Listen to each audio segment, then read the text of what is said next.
In a world of infinite possibilities, we still fear mistakes. Suppressing the noise in order to focus on the essence of one thing, to assume that there's only one right path to go. I refuse to believe that. As a designer and artist, broad variety of inspiration shows up on a daily basis for use in different creations. In the end, it is always the simple, clear and elegant that is perceived as beautiful, regardless of time and context. A perfect blend between the boring and the overwhelming, that is what brings the most pleasure.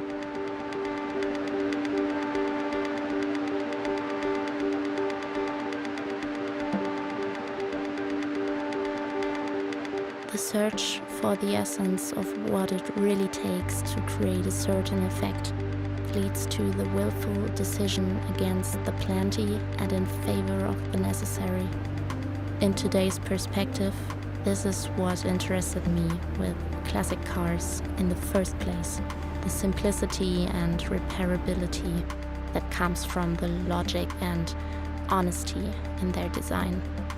For me, automotive design is perceived as a form of art on its own. However, to create art on a car is a rather sensitive topic. Having already been carried out by a lot of well-respected artists, one could easily think all the stories of the art car have already been told. Come on, we can do one more.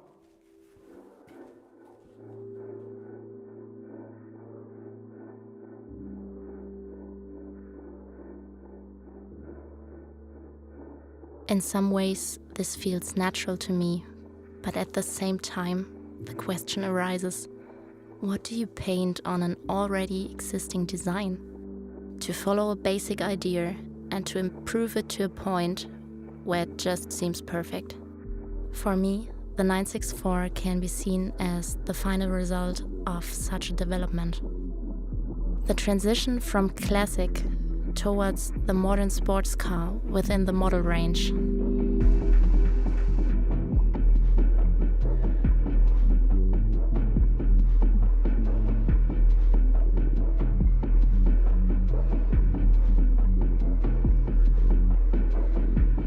I saw it as more of a cooperation. Understanding the shape and the car as a whole was the first step for me.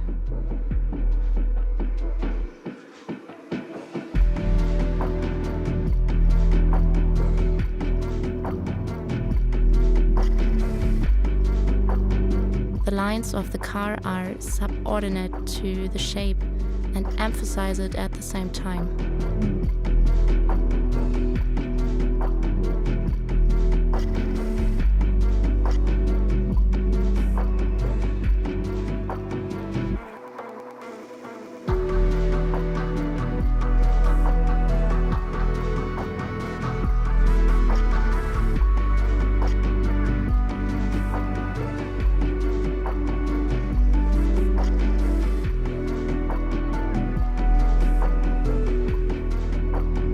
Inspired by the natural reflections of the painted surfaces, there are endless possibilities of how the car could be painted. This is just one of those.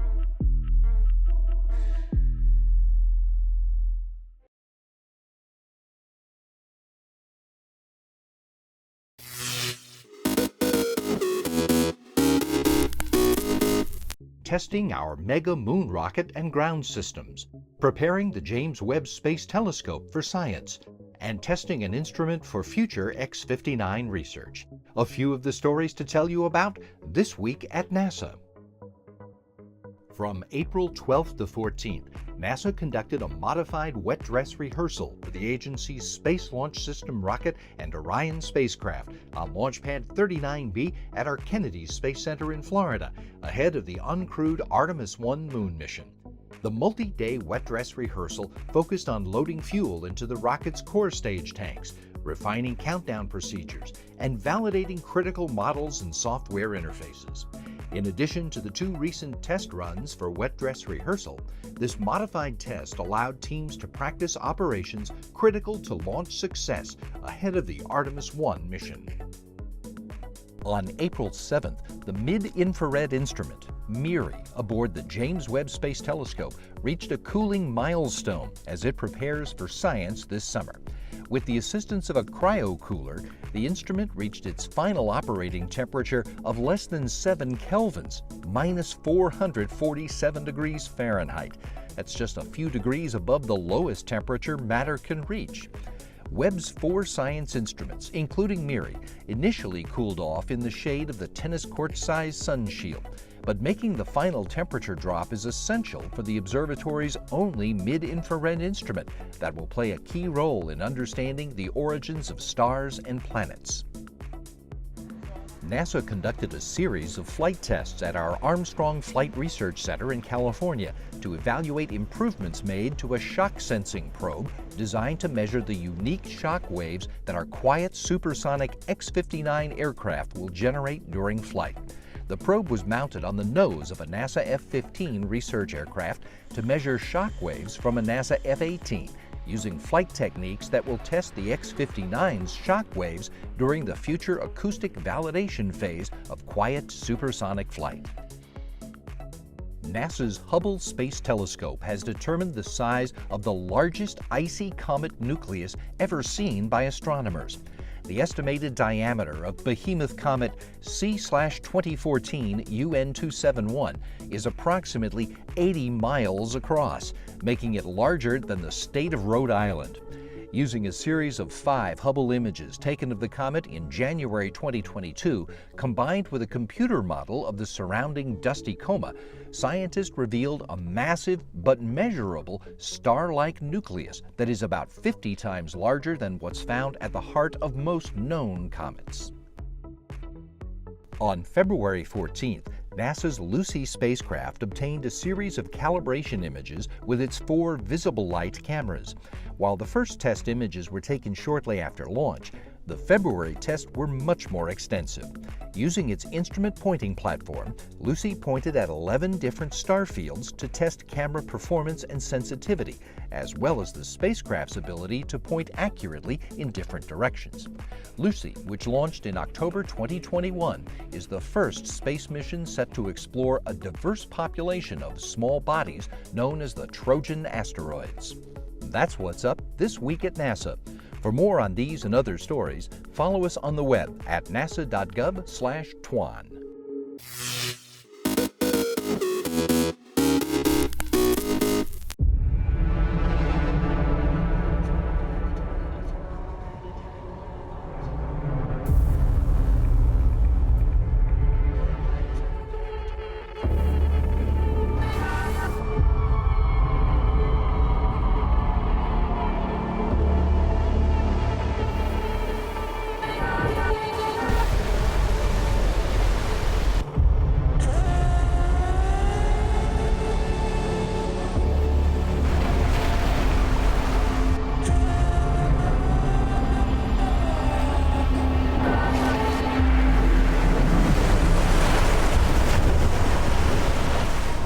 There's no barrier. This side there's life, that side there's death.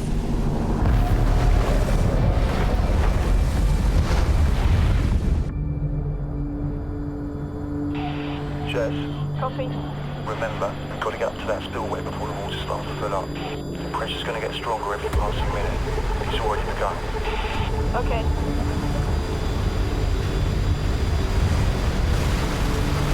I mean, where do I start? This power plant is the single largest one in Iceland. To drive the car in the water up the spillway would be a huge challenge for you. This has only one final ending. If something goes wrong, the car would fall off the spillway and drop down 90 meters. Probably no more of this.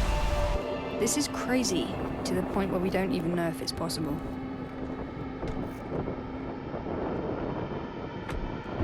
Are you ready? Okay, good luck. That canyon's going to be impassable in 10 minutes. Got ya.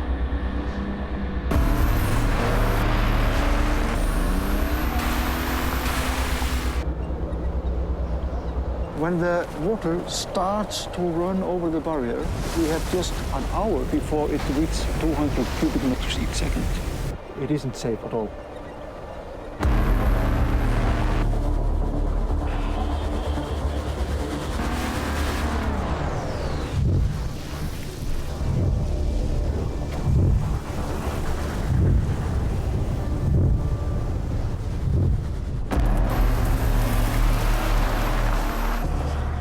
Það til heimildir aftur til 1345 minni mig. Það var nú þannig að ég kom bara hérna fram og sé ég eitthvað á hreyfingu þannig í vatnsborðinu. Mér finnst Íslendingar vera svolítið feimnir í sambandi við laglarsónin. Þetta nú svona einhverjir draugar, jú, það var alltaf draugar hérna.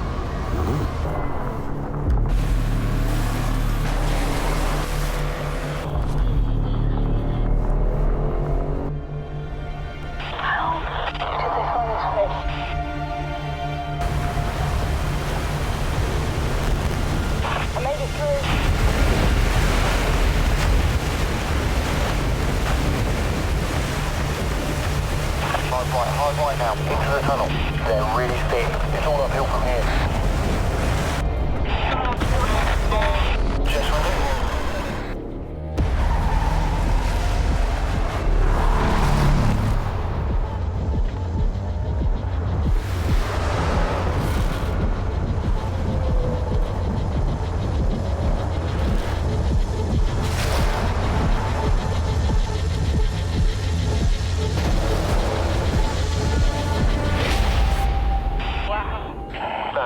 She's out of the tunnel. Still wanted to go up there? We have to. The water's really coming down now.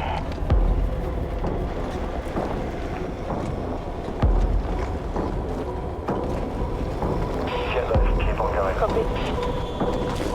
Steady.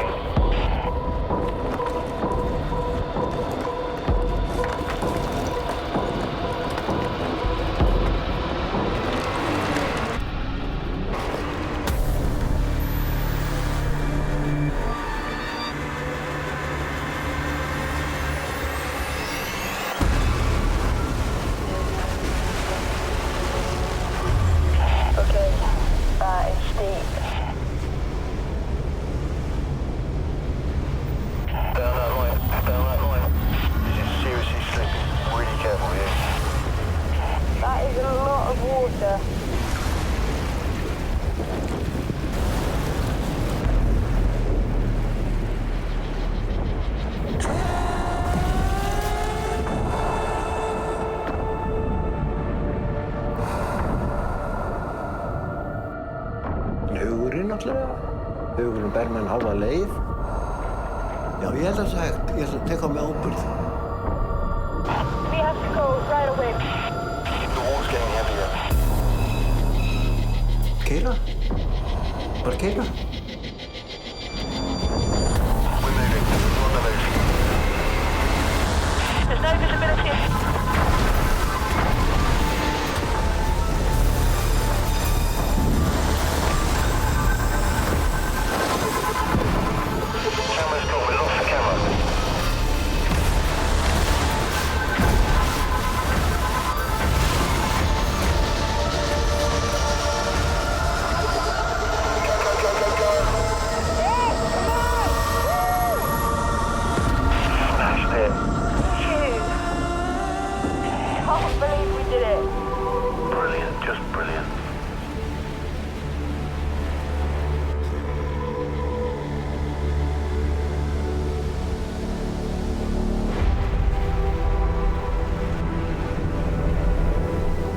Draum sem ég réði á þann veg, já.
I'm Nathan Florence, your host.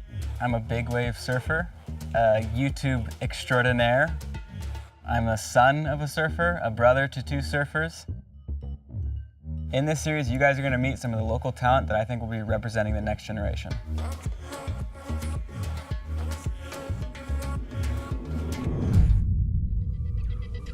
To me, the Triple Crown is one of the most historic events in Hawaii. Our first Hawaiian world champions in surfing were crowned through the Triple Crown. Every surfer from around the world, young or old, the pros, every brand that backs surfing, all converges into one 8-mile location on the North Shore of Oahu. In the end, the Triple Crown is about celebrating surfing, which came from Hawaii. Imai is one of the mellowest, laid-back surfers you'll ever meet. But when that guy hits the water, something switches, and his surfing does the talking.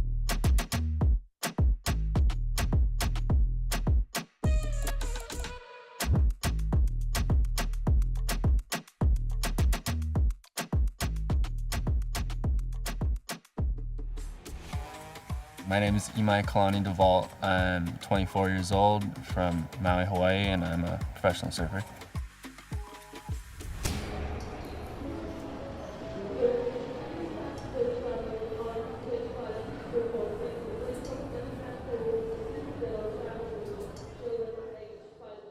Just got back to the North Shore, just pulling into Wailua now, almost. I think being from the outer islands in Hawaii is coming to the North Shore is always like, it's home, but it's not home, you know? So it's like, you're definitely never just comfortable right away.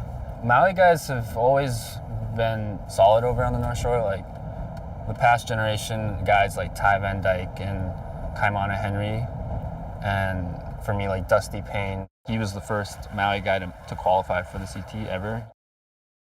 My age group is definitely the next generation. I feel like there's already almost another generation after me of like the younger kids from Maui coming over here as well, so.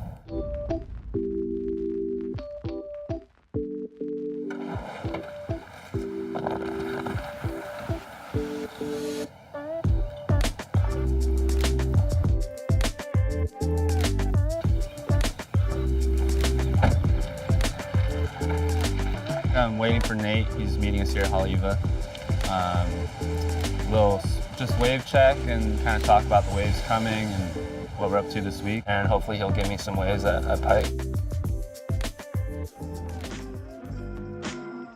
I'm a big fan of really technical surfing, like techie air stuff. And so when you kind of grew and got into your own and started figuring that out, that's the direction I felt like you went, really innovative, really technical. And growing up on Maui, you have the wind all the time, so air camp every day. So, and until now, where you're one of the top air guys in the world, I feel like. I'm mellow in my demeanor, but I'm really competitive. And that's not maybe something I show. When I go surf, I really want to perform. I've had that fire to be one of the best.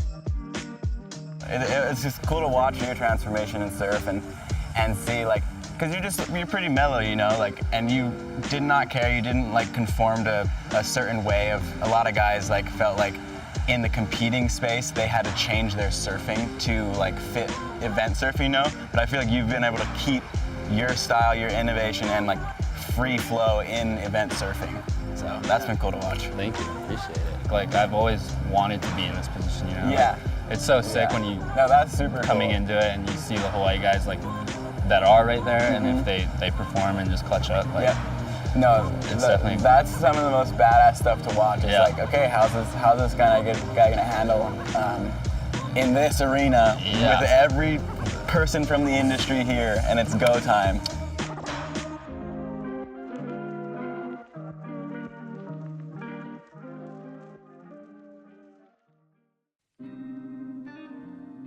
representing as a Hawaiian is a huge part of why I like to surf, and to, put it on the world stage, I'm really proud. You always dream of having the moment of it's all kind of happening, and it's weird to be in the moment. We all grow up dreaming of winning the Triple Crown, or any of these events, and it's always been a bucket list of mine to do well, and something I always look forward to, for sure.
It's missing. It's encantado. Você aceita meu desafio? Acepta mi reto. Do it, do it. Hey, acepta mi reto. You'll accept it. Yes. Okay. Okay.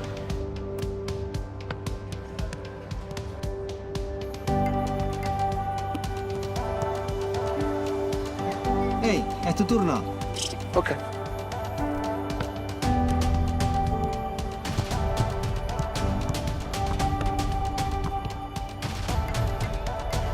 Yeah, one more. Yes, yes.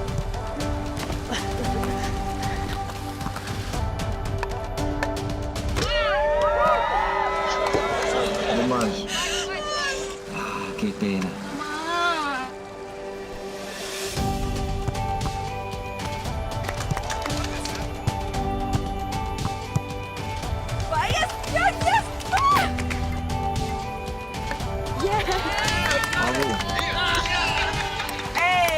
Muy bien. Yeah, muy bien. Hey, parabéns, conseguiu.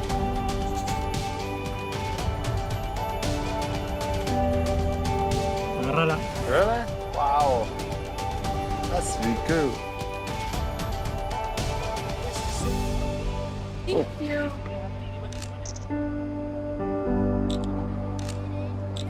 Nice. Bye. It's mine.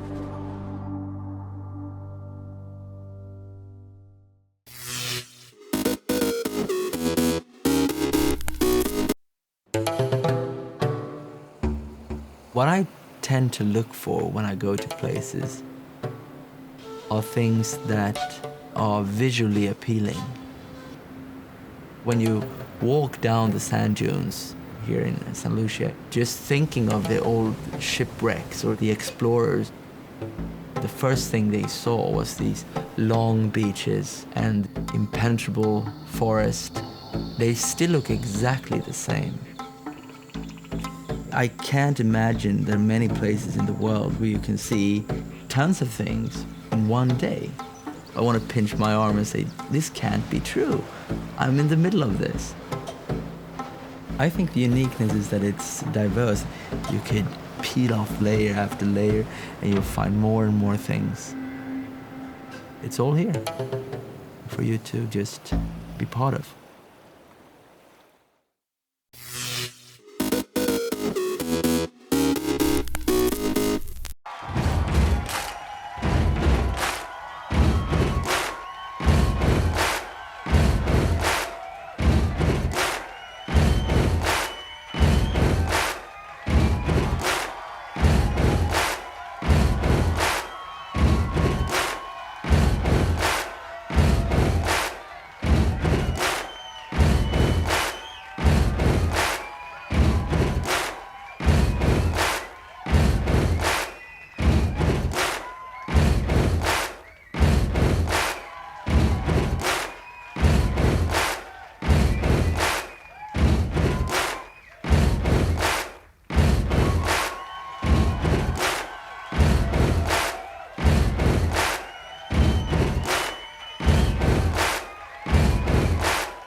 world's best. UFC strawweight champion. Come with us. We're just getting started. It's going to be so much fun, I promise you.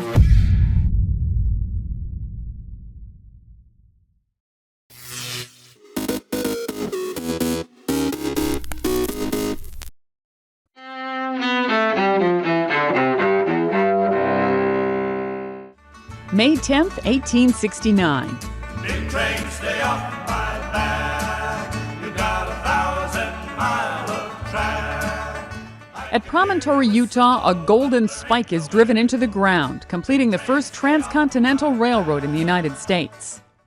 1933. Months after taking power in Germany, the Nazis stage massive public burnings of books considered to have un-German ideas. 1941. During World War II, Rudolf Hess, Adolf Hitler's deputy in Nazi Germany, parachutes into Scotland. Hess claims he's on a peace mission, but he's treated as a prisoner of war and spends the rest of his life behind bars. 1994. Nelson Mandela takes the oath of office to become South Africa's first black president after the end of apartheid. Also that same year, in Illinois, serial killer John Wayne Gacy is executed by lethal injection for murdering 33 young men and boys during the 1970s. And 1960. Rock musician Bono, frontman of the group U2 and an anti-poverty activist, is born in Dublin, Ireland. Today in history, May 10th. Sandy Kozel, The Associated Press.